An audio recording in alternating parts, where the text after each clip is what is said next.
एक गांव था, सुंदर हरे भरे पेड़ पौधों से घिरा हुआ। उसी गांव में बिन माँ की बच्ची पूनम रहती थी, अपनी सौतेली माँ और बहन सोना के साथ। पूनम दिन भर घर के कामों में लगी रहती और सोना सिर्फ खाना और सोना जानती थी। एक दिन माँ घर के आंगन में काम कर रही थी। उसने अपनी बेटी सोना को आवाज लगाई, सोना, ओ सोना, जरा पानी लेके आना, गला सूखे जा रहा है। सोना सो रही थी। पूनम पोछा लगा रही थी। उसने जैसे ही आवाज सुनी, पानी का ग्लास लेकर बाहर निकली। ये लो माँ, पानी पियो। माँ ने गुस्से से बोला, तुझे किसने कहा पानी लाने को? तुम्हारे गंदे हाथों से मैं पानी पीऊं? तुझे बेटी समझती हूँ तो तू क्या मेरे सिर पर चढ़ जाएगी? माँ ने गुस्से में पानी का ग्लास लेकर फेंक दिया। पूनम ने डरते हुए कहा, माँ, सोना सो रही थी इसलिए मैं पानी लेकर आ गई। नहीं चाहिए मुझे तेरे हाथ का पानी, माँ ने चिल्लाते हुए कहा। पूनम रोने लगी। सोना आंखें मलते हुए बाहर आई। क्या शोर शराबा लगा रखा है सुबह सुबह? माँ ने सोना को पुचकारते हुए कहा। कुछ नहीं लाडो, जा तू जाकर आराम कर। सोना वापस चली गई। माँ ने पूनम से कहा, पोछा लगाकर सारी लकड़ियाँ काट देना, समझी? क्या मुसीबत है, पता नहीं इससे मेरा कब पीछा छूटेगा। माँ ने वापस पूनम को घर के अंदर बुलाया और डांटते हुए बोली, ये पोछे वाली बाल्टी क्या मैं धोकर रखूं? पूनम ने कहा, नहीं माँ, मैं बाल्टी कुएं पर ले जाती हूँ। पूनम बाल्टी लेकर कुएं की तरफ चली।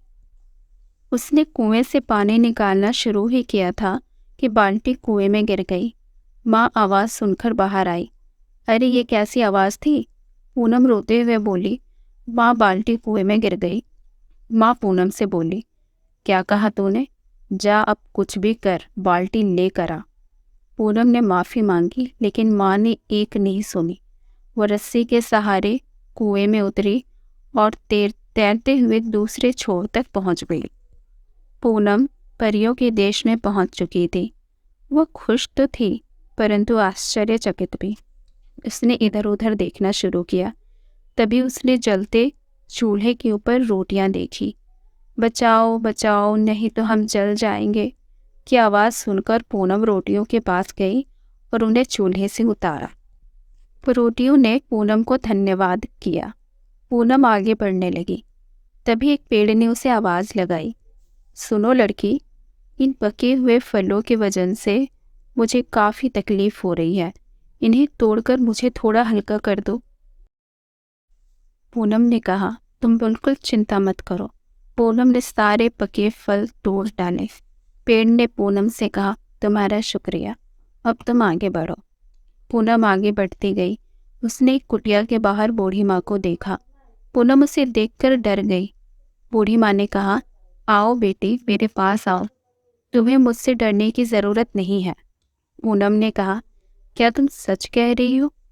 बूढ़ी माँ ने हाँ में सर हिलाया। पूनम ने फिर कहा, मेरी माँ ने मुझे कुएं से बाल्टी निकालने को कहा था। पता नहीं मैं कुएं से यहाँ तक कैसे आ गई। बूढ़ी माँ ने कहा, कोई बात नहीं, लेकिन जब तुम आ ही गई हो तो रहने के लिए तुम्हें जगह ढूंढनी होगी। वैसे तुम मेरे घर में रह सकती हो, लेकिन तुम्हें मेरे घर का सारा काम करना होगा। पूनम ने कहा, कोई बात नहीं बूढ़ी माँ, मुझे घर का सारा काम आता है। बूढ़ी माँ ने उसे घर के अंदर बुलाया। पूनम ने सारा दिन बूढ़ी माँ की मदद की और उनके घर का काम भी किया। इधर माँ ने सोचा, सुबह से रात हो गई, ये पूनम कहाँ मर गई? जाने दो, ना आए तो और भी अच्छा है। पूनम ने रात में बूढ़ी माँ के लिए स्वादिष्ट खाना बनाया। बूढ़ी माँ बहुत खुश हुई। अचानक पूनम उदास हो गई। बूढ़ी अम्मा ने पूछा, क्या हुआ बेटी, तुम उदास क्यों हो गई? पूनम ने कहा, मुझे माँ की याद आ रही है बूढ़ी माँ, मैं उनके बिना कभी बाहर नहीं रही।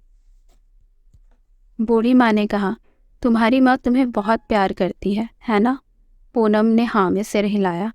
ठीक है, मैं तुम्हें अब यहाँ और नहीं रहने दूंगी, चलो मेरे साथ चलो। पूनम बूढ़ी माँ के साथ साथ चलने लगी। बूढ़ी माँ एक झरने के पास रुकी।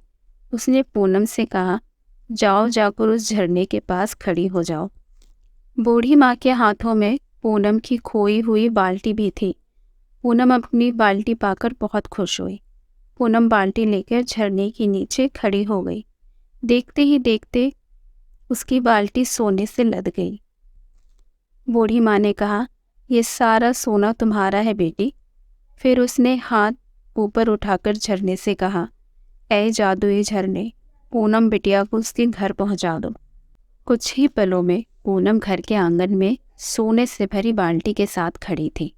माँ और सोना दौड़कर उसके पास आई। माँ ने चौंकते हुए कहा, इतना सारा असली सोना कहाँ से लेकर आई? पूनम ने कहा, ये सब मुझे जादू वाली बूढ़ी माँ ने दिया है। सोना ने लपकते हुए पूछा, जादू वाली बूढ़ी माँ, ये कहाँ रहती है? बताओ बताओ, मुझे भी सोना चाहिए। पूनम ने कुएं की तरफ इशारा किया। माँ ने कहा, सोना बेटा, अब यहाँ खड़ी खड़ी क्या कर रही है? तू भी जा और ढेर सारा सोना लेकर आ। सोना ने कुएं में छलांग लगा दी। वो परी देश में पहुंच चुकी थी। उसने इधर उधर देखा और सोचा, यहाँ तक कोई सोना वोना नहीं है, थोड़ा आगे चलकर देखती हूँ। उसने चूल्हे में जलती रोटियां देखी जो मदद के लिए पुकार रही थी। सोना ने कहा, मैं तुम्हें नहीं उतार सकती, कहीं मेरे हाथ जल गए तो मैं क्या करूँगी, और मुझे सोना भी तो लाना है इन हाथों में भरकर। इतना कहकर वह आगे बढ़ी। तभी फलों से लदे पेड़ ने उसे रोका और कहा, रुको लड़की, इन पके फलों को तोड़कर मुझे राहत दिला दो। सोना ने कहा, मैं यहाँ तुम्हारे फल लेने नहीं आई हूँ, मैं सोना लेने आई हूँ, समझी? थोड़ा आगे बढ़ने पर उसे बूढ़ी माँ मिली। उसने कहा, सुनो बूढ़ी माँ, मुझे भी भर भर कर सोना चाहिए, तुम दोगी ना? बूढ़ी माँ ने कहा, कौन हो तुम? मैं पूनम की छोटी बहन सोना हूँ। जैसे तुमने मेरी दीदी को भर भर कर सोना दिया, मुझे भी दो ना। सोना ने भोली बनने का नाटक किया। बूढ़ी माँ ने कहा, तुम्हारी दीदी ने मेरे सारे काम कर दिए, तुम भी कर दो। सोना ने कहा, मुझे काम वाम नहीं आता, मैं तो यहाँ सोना लेने आई हूँ, तुम मुझे दे दो तो मैं चली जाऊंगी। बूढ़ी माँ मुस्कुराई। चलो मेरे साथ। दोनों साथ साथ आगे बढ़ने लगी और झरने के पास रुकी। बूढ़ी माँ ने कहा, जाओ उस झरने के पास खड़ी हो जाओ। सोना लपक कर झरने के नीचे खड़ी हो गई। उसका पूरा शरीर काला पड़ चुका। सोना दौड़कर बाहर आई। ये क्या बूढ़ी माँ, सोना कहाँ है? मेरा पूरा शरीर मैला हो चुका है, ये तुमने क्या किया? बूढ़ी माँ ने कहा, मैंने कुछ नहीं किया बेटी, जिसका जैसा मन रहता है झरना उसे वही उपहार देता है। तुम्हारी दीदी का मन शुद्ध सोने जैसा है, इसलिए उसे सोना मिला। तुम्हारा नाम ही सोना है, लेकिन मन काली स्याही जैसा, इसलिए तुम्हें उपहार भी वही मिला है। जिसका मन साफ नहीं होता, जो दूसरों से अच्छा व्यवहार नहीं करता, दूसरों की मदद नहीं करता, जिसके मन में सिर्फ लालच है, उन्हें ऐसे ही काला होकर घर लौटना पड़ता है। सोना ने कहा, मैं यहाँ से सोना लेकर ही जाऊंगी, देखती हूँ मुझे कौन रोकता है। बूढ़ी माँ जोर से हंसी। उसने चुटकी बजाते ही सोना मैली ही अपने घर पहुँच चुकी थी। दोस्तों, आपको आज की कहानी कैसी लगी? अगर अच्छी लगी है तो लाइक ज़रूर करें और हाँ, चैनल को सब्सक्राइब ज़रूर करें। Thank you.